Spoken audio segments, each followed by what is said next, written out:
Welcome back to the swamp, my friends, and welcome if you're new. Today, I'm going to be sharing some creepy and downright strange cryptid encounter horror stories that'll freak you out tonight. As always, if you have a story that you would like to share in a future episode, be sure to submit it at swampdweller.net or the email you can find in the description down below. I would love to share your story with everyone here in the swamp. Now, without further ado, let's jump right into these creepy and downright strange cryptid encounter horror stories that'll freak you out tonight.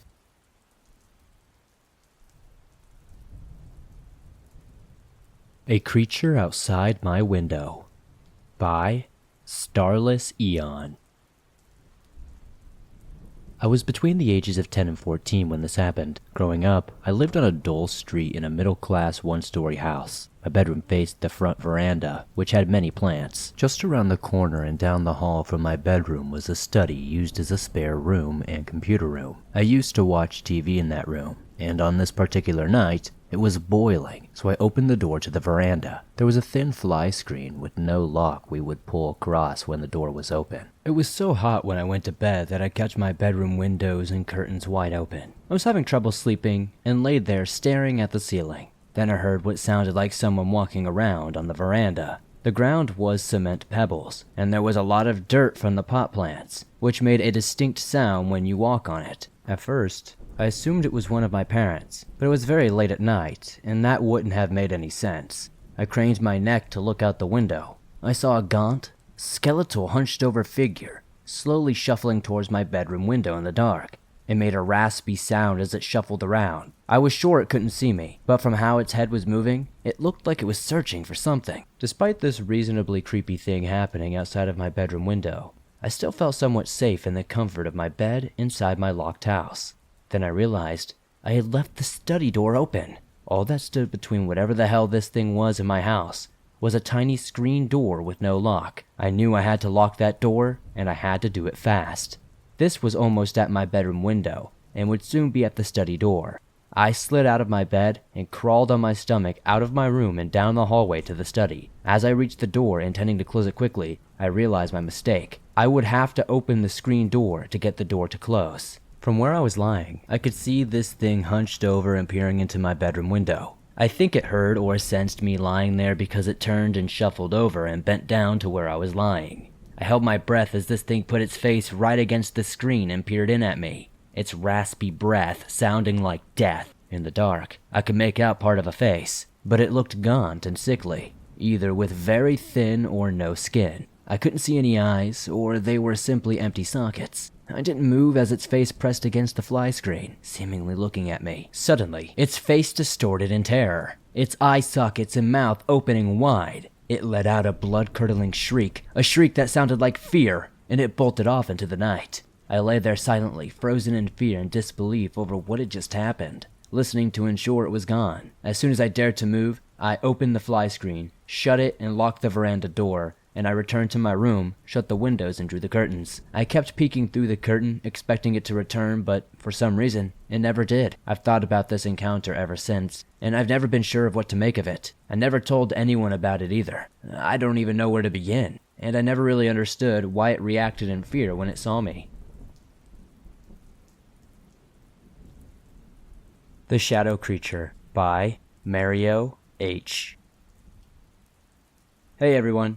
My name is Mario, and I am a paranormal investigator. I have only been at this since last July and have yet to experience all the oddities the paranormal offers, but still, I have experienced enough to share some creepy stories. I also know enough about the supernatural to classify my findings. I am baffled, disturbed, and curious all at the same time about a recent anomaly I encountered this past weekend. I attended a paranormal investigation event at the Joseph Philippi Winery in Rancho Cucamonga, California.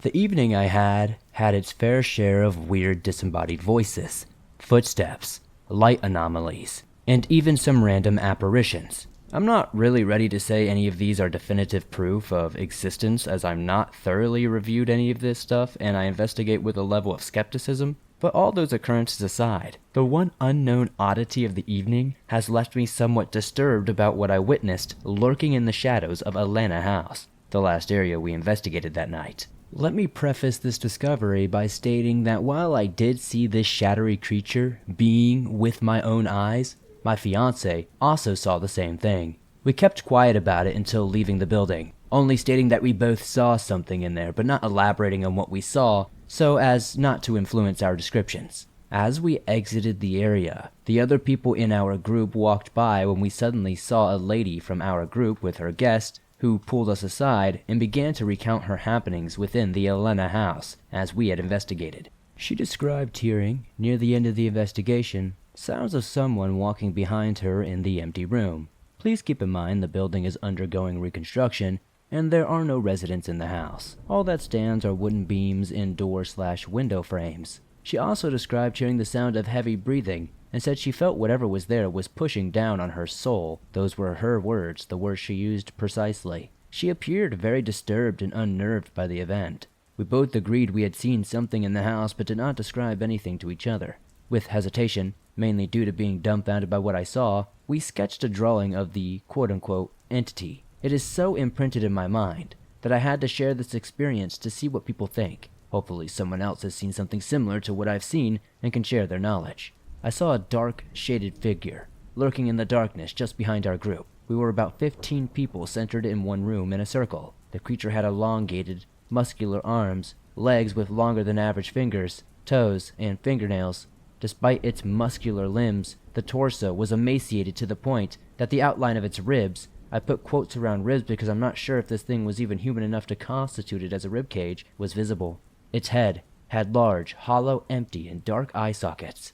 There were small, empty nostril slits on its face where a nose would be if it were human. Shockingly, the odd deformity of this creature was its mouth. It wasn't even really a mouth at all. It was like this elongated, drooping jaw. It looked like it was melting, like that melting clay with empty spaces in between. It moved in the shadows, just a few feet away from the group, swinging its limbs as it walked like it was striding in a pacing manner. It truly disturbed me. As the days passed, I began questioning what I had seen. Like I said, I investigate skeptically, so I debunked what I could plausibly. I could chalk this up to the darkness playing tricks on my mind, but 2 other people saw the same thing I did. How is that even possible? Why would we all see the same thing and have it be a figment of our imaginations? It just doesn't make sense. I can only hesitantly conclude that I saw some type of shadow creature. Generally, I have understood that shadow creatures don't necessarily take any specific form. If this was some sort of shadow figure or creature, it wouldn't make sense that it chose this weird form. Has anybody else ever experienced something like this? I'm trying to keep some semblance of reality, but I am totally open to what it could be.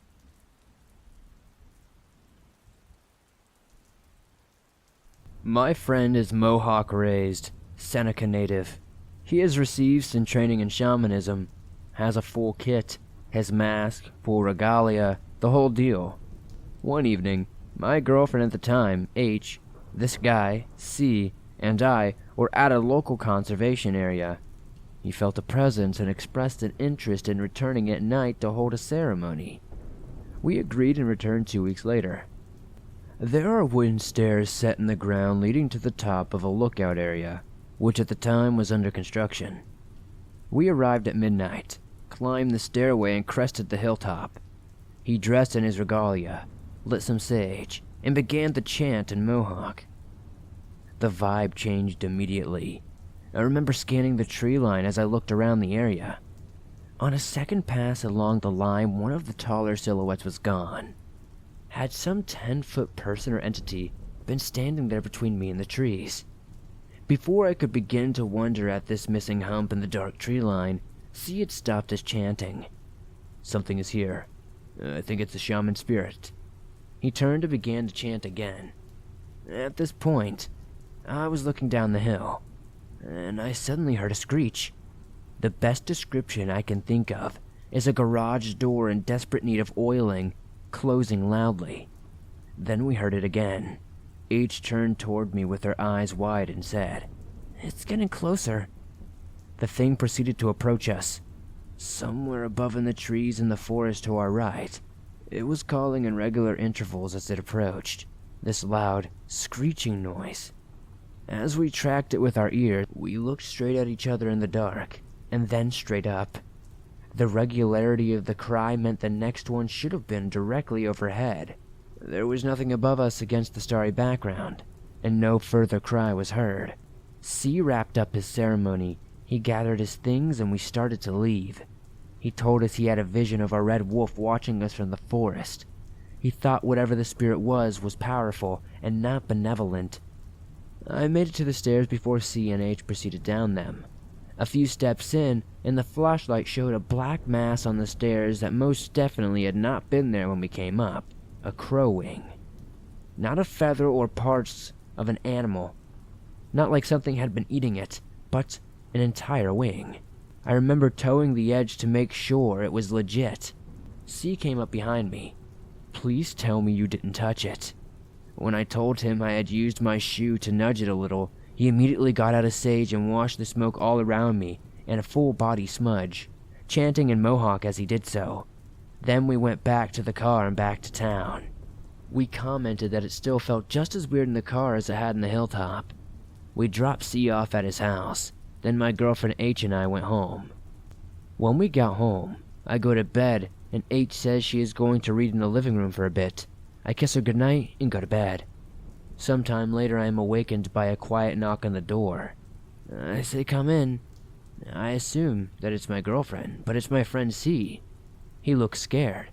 He said, could I come to see you? Are you okay?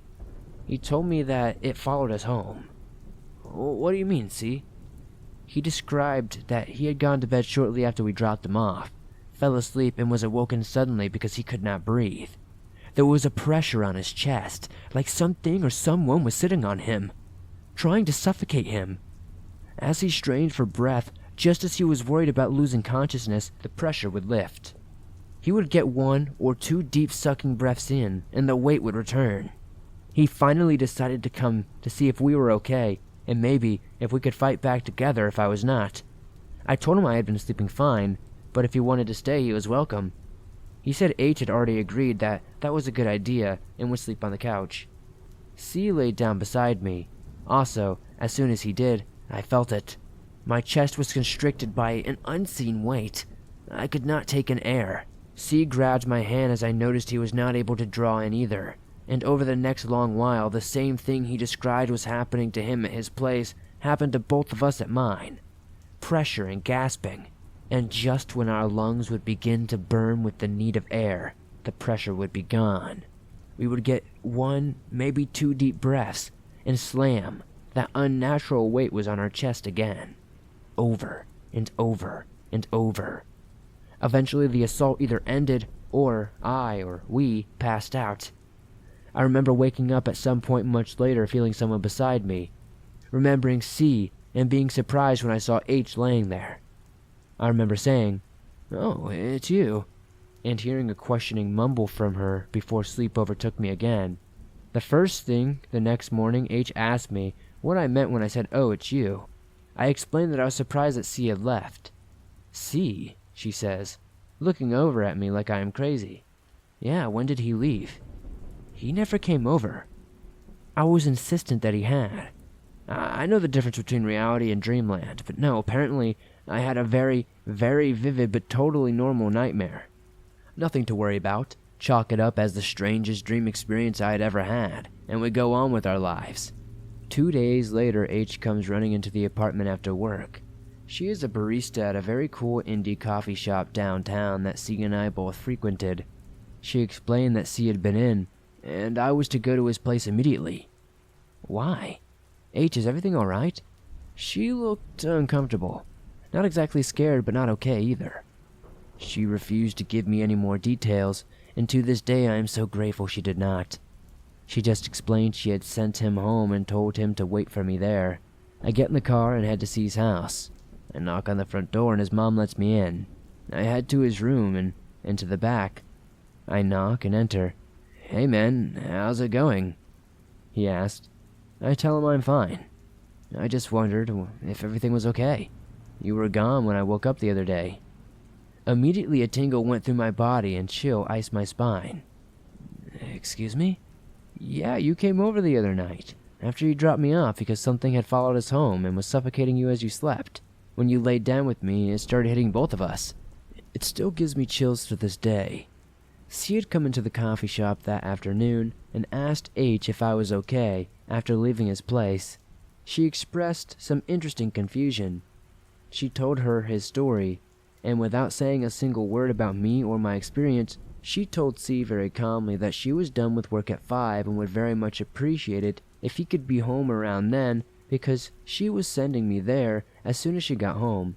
He was startled and agreed to do so. The reason I appreciate this is she did not want to ruin the wonder of it by revealing the truth to us. She let us discover it from each other. Something did indeed come home with us, and apparently disguised itself as a close friend to conduct a paranormal torment. Apparently, it came to C disguised as me, and came to me looking like him.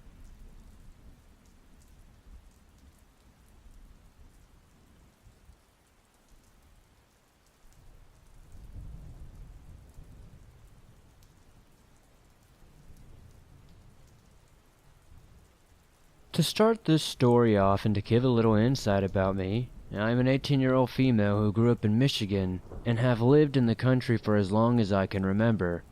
And for heads up, this is a long story, so bear with me. On one particular hot summer weekend, I and a couple of my friends, including my boyfriend, let us call him Tony, and my older brother, let us call him Brad, decided we were going to go camping for the weekend, since it was such a warm week.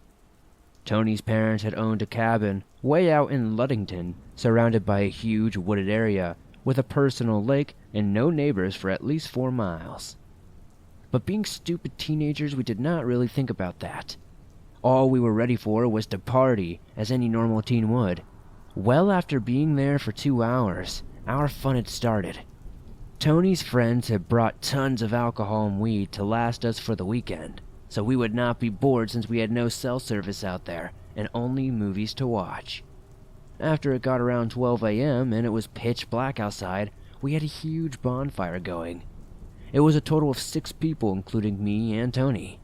As we talked and laughed about upcoming events in our lives, we were so distracted that we did not even notice that my brother had literally frozen his eyes onto one section of the woods.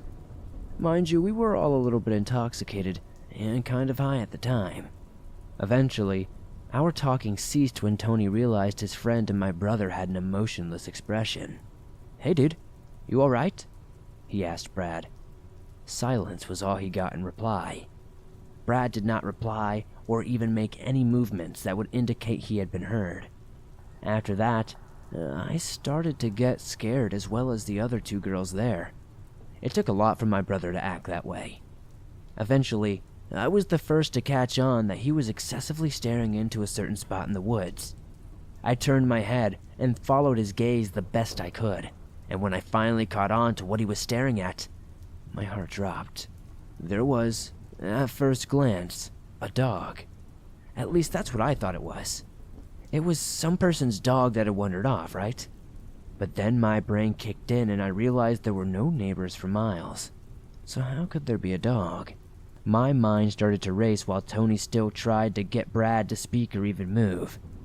In one motion, this thing stood up tall. And when I say tall, I mean gigantic. This thing had to be at least 6 foot tall. Everyone saw it then. How could you not? The other 2 girls, and the other boy with us, gasped as they finally grasped why my brother was still as a stick. No one moved for what seemed like hours. Tony was the first to talk. No tail, he mumbled. No one heard what he said but Brad, and I swear to you, when I say his eyes were wide and as big as pan saucers, I mean it. That freaked me out immediately. "What did you say?" one of the girls asked. "It has no freaking tail," he hissed at her. My heartbeat stopped. He was right. There was no tail on this thing. Suddenly, my clouded alcohol mind cleared up in a fraction of a second when I finally realized what this thing could possibly be. Now I understood why my brother was basically crapping his pants. This thing was a Skinwalker. My instincts kicked in right then and there, but before I could nope out of there, the thing let out a terrible stench, like rotten meat, right before screaming something that sounds like straight out of a demon movie. The sound was enough to scare everyone. I told everyone to just run as fast as they can. My brother was the first out of his chair. He started shouting native words to the creature. No one questioned anything that we were saying.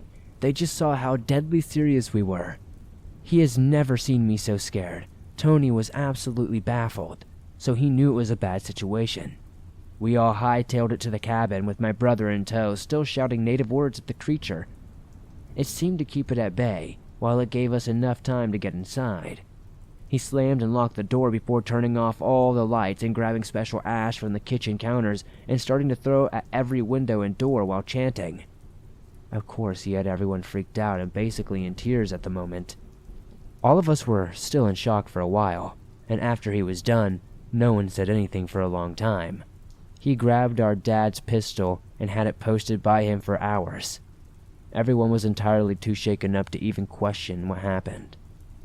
We must have fallen asleep eventually because I woke up to my brother packing all of our stuff into the cars early in the morning.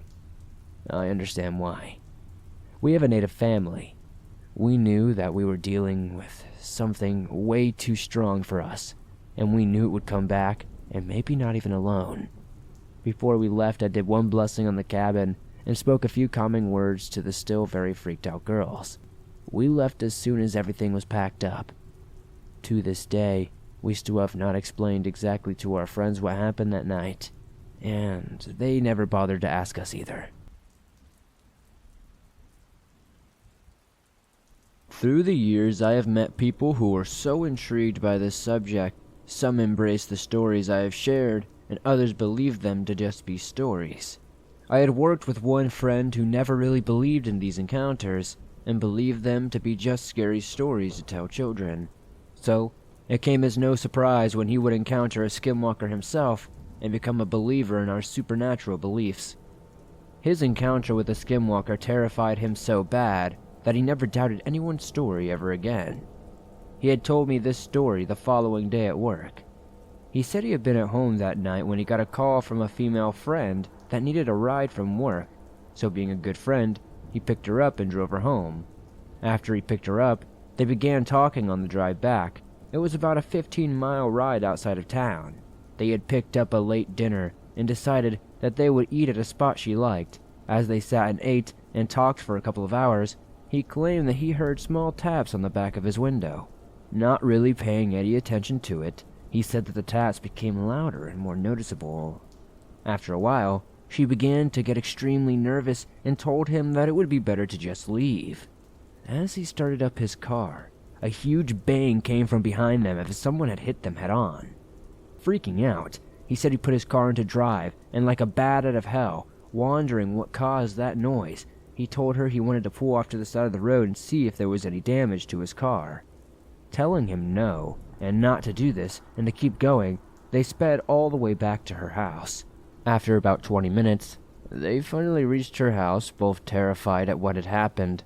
He said they just sat in his car, dumbstruck. He finally asked her what the hell happened. She looked at him and told him that a Skinwalker had been following her for the past few weeks. Thinking to himself that she was crazy and she was making it up, he told her that he did not believe in it and tried to rationalize that maybe someone had hit them. It was not until they got out to go look at the back where the loud bang had come from. It was at that moment that his blood froze in his veins. As they approached the back of the car, they saw the dent on the trunk of the car, but this dent was only the size of a human hand and had left a handprint. Freaking out, he explained that she was nearly in tears and told him that he needed to get back home as fast as he could. As he left her house, he said that he sped all the way home. When he finally got back, he explained that he was not entirely sure what had happened and went to look at the dent. Still shocked at the sight, his fears got worse. As he was walking back in the house he was staying at, he happened to look down the street and saw a black figure standing at the end, hunched over like a dog. Freaking out more, he said that he stayed up all night afraid that this Skinwalker or whatever it was would come for him next. The following morning, I had just arrived at work when he also was pulling in. His eyes were heavy, It looked like he had not slept much. He then told me of his encounter. Startled by his revelation, he showed me the dent on his car. The previous day we had been hanging out by his car, and it did not see a dent. From there, he had been plagued by nightmares of this thing. It was probably 4 to 5 months later he finally quit and moved back to his hometown. I still don't know what happened to him, but I hope that his nightmares stopped and that he had found peace with himself.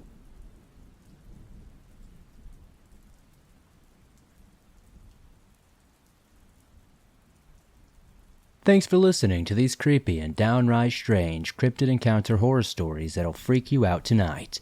If you enjoyed these stories, please be sure to hit that like button as it helps me out a ton. If you're new to the swamp, why not join us? Subscribe and turn on notifications so you don't miss a new episode, as I upload multiple new videos every single week on all things natural and supernatural. If you have a story that you would like to share in a future episode, be sure to submit your story at swampdweller.net or the email you can find in the description down below. I'd love to see your story and potentially share it with everyone here in the swamp. If you're on the go but don't have YouTube Premium, but still want to download and listen to your favorite Swamp Dweller scary stories no matter where you are, you can download them absolutely free on Spotify, Apple Podcast, Google Podcast, and pretty much everywhere else you find your favorite podcast online. Thank you guys so much for supporting the swamp the way you do. Be sure to join me on my second channel, Swamp Dweller Live, if you'd like to see extra deep dives into some other creepy content that doesn't fit this channel, and I'll see you all soon with another creepy episode.